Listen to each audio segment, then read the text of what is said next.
What is going on, ladies and gentlemen? Welcome to No Holds Barred Wrestling Podcast. I am your host, as always, the self-proclaimed greatest host, Kyle Masters, alone in the studio today, and going to be talking about one sole superstar on the roster whose Wrestlemania opponent is in question. Yes, you guessed it right, that is The Undertaker. As the original plans were, supposedly, he was going to face John Cena. But as we all know, Cena is now injured and is going to miss WrestleMania 32. So what I want to talk about is possible opponents for Undertaker. I mean, there's just a limited few people he could face at WrestleMania 32, which could be his last one. I remember earlier in the year there were early reports that saying that this could be his last year, as it is in Texas, his home state. And it could be his farewell match. So who knows? I mean, there hasn't even been a Hall of Fame mention or rumor about him going into the Hall of Fame at all this year. So he might have another WrestleMania match in him. So we'll have to see. So let's talk about some opponents that he could face. Let's just start off with one of them, The Rock. The Rock has been teasing for some time now. Something big on his... something big to happen at WrestleMania, and he's been tweeting it a couple of times in the last couple of weeks that something huge is going to go down at WrestleMania 32 with The Rock, and that either usually means that it's going to be a WrestleMania moment or a match, as we are all assuming it probably will be. And if so, and if it's a match, why not Undertaker? I mean, Undertaker is a real, feasible opponent for The Rock on the account of his, presumed physical role that he's going to play at WrestleMania 32, because we don't know whether or not what his deal with Hollywood is and him coming back for WrestleMania. We all know the Rock's dear thing he holds to his heart is wrestling, and it is a WWE over Hollywood. It will always be WWE. Hollywood is just another hobby of his that he wanted to pursue and has become very successful in.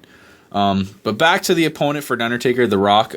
This could have the ultimate potential to be an epic WrestleMania moment match. Not necessarily a normal match, but a match filled with moments. It doesn't even have to be that long. It could either be 8 to 10 minutes long, and I'd be okay with it. I'd be more than okay with it. There's so much history between these two, as they've had past feuds that have been really good back when Undertaker in his ministry days.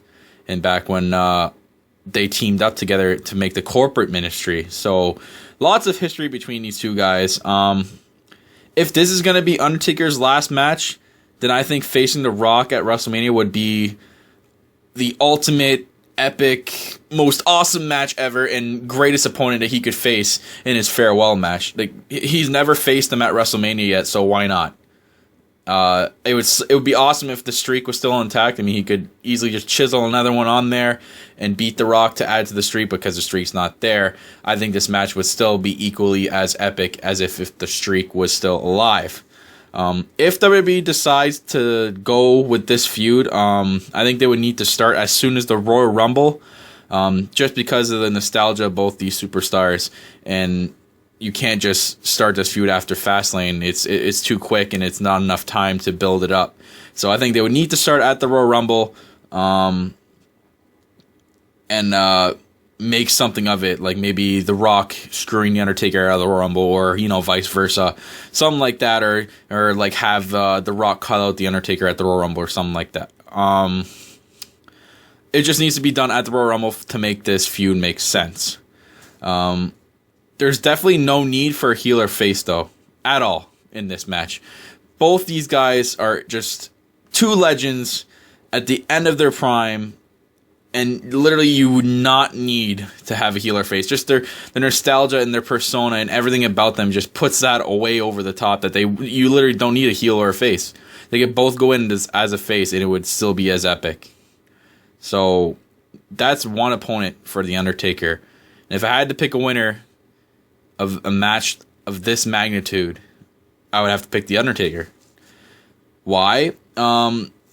Basically, it'd be a good way to end a career for The Undertaker. It'd be a good way to end it on an awesome note, being The Rock at WrestleMania.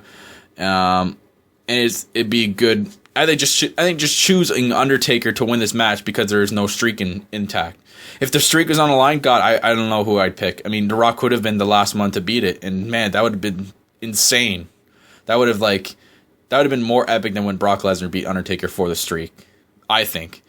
So yeah, thanks WWE for kind of ruining that. But anyways, I would pick The Undertaker if The Rock would face The Undertaker at WrestleMania. Another opponent for The Undertaker is Sheamus, believe it or not. Sheamus has been wanting actually for a long time to face The Undertaker, actually a couple of years now, because I remember reading back in like 2011 that Sheamus really wanted to face The Undertaker at WrestleMania and have a shot at the streak, well, when the streak was still intact back then. So Sheamus could be one opponent for The Undertaker, I think. This actually has some great potential, I see. Obviously, Sheamus being the heel in this kind of match, so it obviously has that heel versus face great build-up potential to be a really good match. Both superstars have awesome characters. You can't argue with that. Both can really make them come to life in this kind of feud like never before. I really see this being a really good feud. I don't know. I just have this really good feeling that Sheamus and Undertaker. It sounds bad when you first say it, but then you think about it and you're like, oh wait, maybe this actually could be a really good feud. Both of them can pull it off, and both of them can make the storyline come out really good. It's just it has a lot of potential. Sheamus is not too physical for Undertaker either. He knows how to sell a lot. He knows not to get too physical for him. And he knows how to work in a match with a veteran like Undertaker, so nothing too outrageous could happen, like a concussion or something for Undertaker. I know there's always that chance, but there's less of a chance to do it with Sheamus other than facing like Brock Lesnar again. So Sheamus would be, a superstar, not too physical for Undertaker. Taker can also definitely put over Sheamus if they needed to.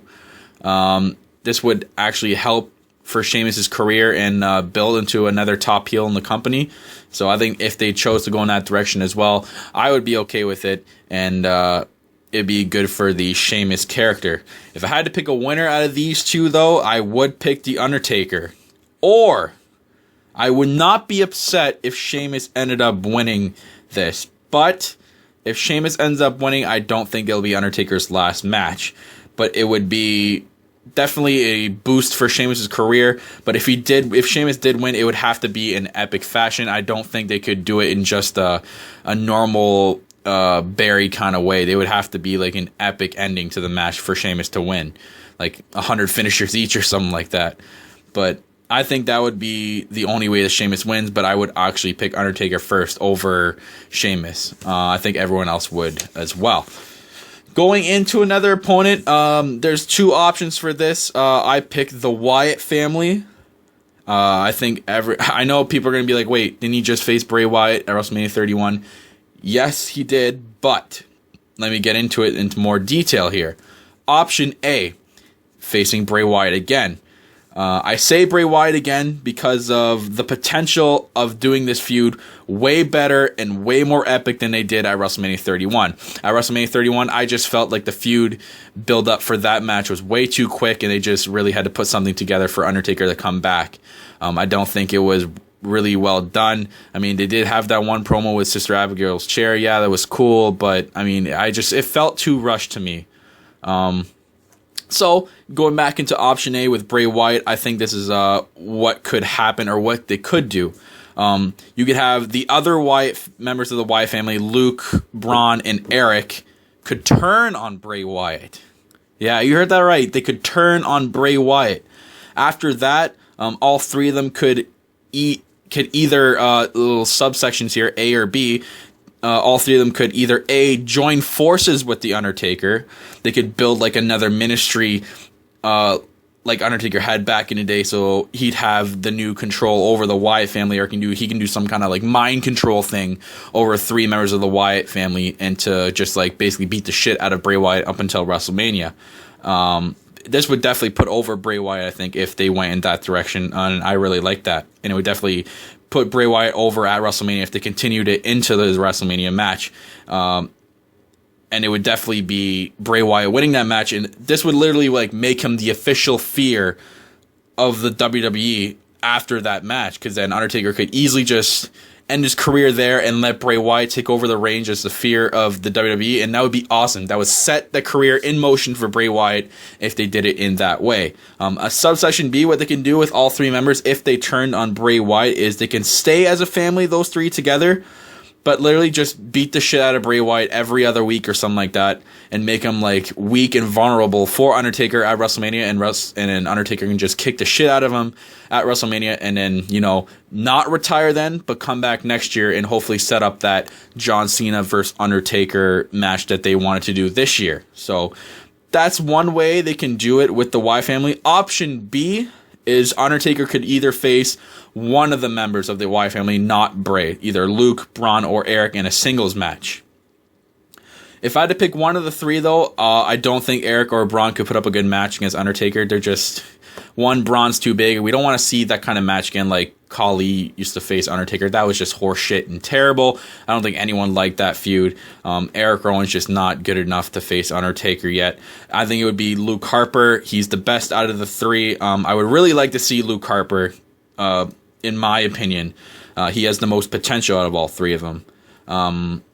He has so much charisma, I think, out of all three of them, that he could literally put up a good feud and build a good feud with Undertaker if they did it properly and had the good creative sense behind it. It definitely would be a good build-up as well. You can have be Bray Wyatt being the teacher for Luke Harper, and Luke Harper being getting more experience than Bray Wyatt, I guess, if they wanted to do a turnstile, or just keep having Bray Wyatt as a teacher to Luke Harper into their match at WrestleMania. But yeah, I would pick Luke Harper for sure. If I had to pick a winner for both options here, if I went back to option A with Bray Wyatt again, I would pick literally Bray Wyatt. It's crazy. I would pick Bray Wyatt just because it would make sense to set up his career as the new fear of the WWE, and it'd be good for Undertaker to put him over really good and to let him win that match. If WWE went with option B, I would say Undertaker. I don't think Luke Harper's good enough to beat Undertaker yet at the grandest stage of them all. They don't want to ruin it like that. They already ruined it with the streak ending with Brock Lesnar. So you don't want Luke Harper to win that match and people are just like, oh, well, Undertaker's just getting a job now. It's the end of his career. But he's basically, you have Shawn Michaels Mr. WrestleMania. Undertaker's basically Mr. Legend of WrestleMania. He has that persona that he can't be beaten at WrestleMania. So I don't think that Luke Harper could beat The Undertaker. It would be Undertaker for sure in that match. Moving on to another opponent for The Undertaker at WrestleMania 32, Finn Balor. This, honestly, would be a match that I would love to see and get so hyped for. It's honestly a dream match. It's a true dream match if The Undertaker faced Finn Balor at WrestleMania 32. Literally, it's the Demon Finn Balor versus the Dead Man. The match literally writes itself. Right there, the Demon versus the Dead Man. Oh my god, that's a huge headline right there. That's WrestleMania kind of headline. Even though Taker is a giant compared to Finn Balor and how small he is compared to The Undertaker, I think this has the potential to be one of the matches of the year. Both superstars can sell and pull off some spectacular spots. Even though there's the size involved, I think it could really be potentially a really good match. Taker can sell a lot of spots for Finn Balor, and Finn Balor can do the same. Both are extraordinary pieces of talent, and Undertaker looks like he's in the best shape of his life. So I think this would honestly be potential for one of the matches of the year. And just because I think it's one of my true dream matches to see this. Can you imagine what both superstars' entrances is going to look like if they would face each other at WrestleMania? The amount of time they would spend in the entrances alone for this match would be insane. Each superstar going to have 10-minute entrances, literally. And they would have to wait till it gets dark to have this match just to set the mood and the setting for their entrances. But it would be epic. I think the entrances would be unreal. It would probably be one of Undertaker's greatest entrances of all time, and I wouldn't doubt that Finn Balor's would be amazing too. I mean, look at Finn Balor's last entrance, what they did at NXT TakeOver London. They incorporated Jack the Ripper, and he had it painted on himself. That was amazing.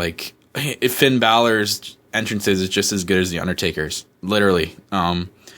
if WWE did choose to go this route, Finn Balor versus The Undertaker, I do believe that this will not be Taker's last match. Again, I think if they went with this, it would literally just a cover-up to hold off until Cena can come back next year's WrestleMania and face The Undertaker. I think that's what WWE is going for. I think they're planning on having Cena versus Undertaker for the last match for Undertaker. I mean, it only makes sense just because of the type of both superstars and their history in WWE. If I had to pick a winner between Finn Balor and Undertaker, I think both can win the match. I could be okay with either. I'm still on the fence about that. If Finn Balor would win, it would definitely be the perfect way to put Balor on the good track for his career. Like, he could start being that Demon Balor, saying, "Oh yeah, okay, my first match at WrestleMania was I beat The Undertaker." Like that'd be amazing, and it's a good way to build his character. If The Undertaker would win, I think it'd be okay for Finn Balor's career. I know he lose in his first WrestleMania match, but he faced The Undertaker. Like, you can't be upset that you lost to The Undertaker at WrestleMania in your first WrestleMania match. So that's why I say that either way, if Finn Balor or Undertaker win, I would be fine with both, because there's good and there's bad for either side. So that is that. Moving into the last opponent I think The Undertaker could face at WrestleMania 32 is Kane. It's gotta be Kane. Yeah, just a little reference there to Vince McMahon's commentary when Kane made his debut. Anyways, what better way for Taker and Kane to go out and end the wrestling career than to face each other on the grandest stage of them all? And what better way to do it against each other? I mean, these guys have had so much history in the WWE against each other. Even when Kane made his debut, man, these guys have had feud after feud after feud, going from burying each other alive like a million times. Just, this would be, I'd be okay with it if Undertaker and Kane were to have a match at this year's WrestleMania and end up being the last match for both their careers. Like I don't think anyone would be upset with that. Literally, it honestly would probably be one of the main attractions too. People would want to see this really bad. Both are at the end of their respective careers, and both are bona fide Hall of Famers. Both are going to be inducted each individually, and they're going to be inducted together as Brothers of Destruction. Brothers of Destruction has been one of the most dominating tag teams of all time. You can't argue with that. This feud can still produce a really good storyline, no matter how dry some people would say it will be. They could literally just bring up their entire history and incorporate it into the feud, and it would just be epic. They could even start it after Fastlane. They could literally fit everything in 1 month, and I think it'd be fine. But I really would want them to start it at the Royal Rumble and build that feud until WrestleMania. It has so much potential, and I love it. And I hope WWE does something good like that. It would definitely be the Demon Kane, though. I honestly don't think Corporate Kane would be the Kane to face Undertaker in their last match. That would literally ruin everything. I literally don't think WWE would go down that road. I know they've gone down roads like that in the past, but I really don't think Corporate Kane would be the type of Kane to face Undertaker in their last match together. So, unfortunately, to the Corporate Kane fans out there, I know Corporate Cappy, the co-host on here, he loves Corporate Kane, but it would be Demon Kane for sure. People would probably question whether or not he'd wear the mask or not. I think he would wear the mask. I don't see him shaving his head and being like the 2003 Kane. It would just be with the mask. He probably would incorporate maybe wearing his old mask for the WrestleMania match, like his debut mask, or like the half mask when he came back in 2002. Despite their age, both of them are still in pretty good shape. Kane still likes to come back at live events and still keep it in that ring shape, so Kane still looks good out there. I think they can both put up a 15 to 20 minute match, and that would be fine. Everyone would love that. I know Undertaker's in the best shape of his life. Undertaker looks great every time I see him in every match. I've seen him in 2015. Every match that Taker had in 2015, as it progressed down the year, he looked better and better. It was crazy. I love how good a shape Undertaker is. Way better shape than he used to be at WrestleMania 30. If I had to pick a winner in this match, I would have to pick Undertaker. Poor Kane. I mean, I would go with Undertaker. Just Undertaker looks like he'd be the only one to win this match, and it would make sense. I mean, you can't have Kane go up on top, but they could even go with Kane to win the match, and then like have like a sad hug or something at the end after the match. Like Undertaker would definitely respect that and shake his hand, and then, you know, they can both do like a crowd salute. I mean, you know what, I'd still be fine with that too, but I really want Undertaker to win this match and go out on top like that. Both these guys have had extraordinary careers, and what better way to end it with a WrestleMania match in Undertaker's hometown? Like, just unbelievable. Pretty sure Kane's from Texas too. I'm pretty sure. So what better way to do it in both their home state? But other than that, that's pretty much all the opponents I think Undertaker could face at WrestleMania this year. Because unfortunately he couldn't face John Cena. So hopefully WWE chooses one of these, and then they go the way. Basically, I can't say like they're gonna copy me and listen to my idea. I just hope that if they pick one of the opponents that I've said in this podcast, they go in the direction I've been talking about. It makes sense, everything I said today. So we'll have to see about that. We'll have to tune into the Royal Rumble and see what happens after that, and see when the Undertaker will make his appearance and they choose his opponent. Other than that, guys, please like this video, comment, leave us your thoughts, leave us any thought that who you think the Undertaker should face at WrestleMania. Subscribe to the channel. Go follow us on Twitter at NoHoldsBarredWP, and also follow me on Twitter at RealKyleMasters. Other than that, guys, please tune in. We got our Raw and SmackDown review coming up this week. Other than that, I'm your host, as always, the greatest host, Kyle Masters, and that's it.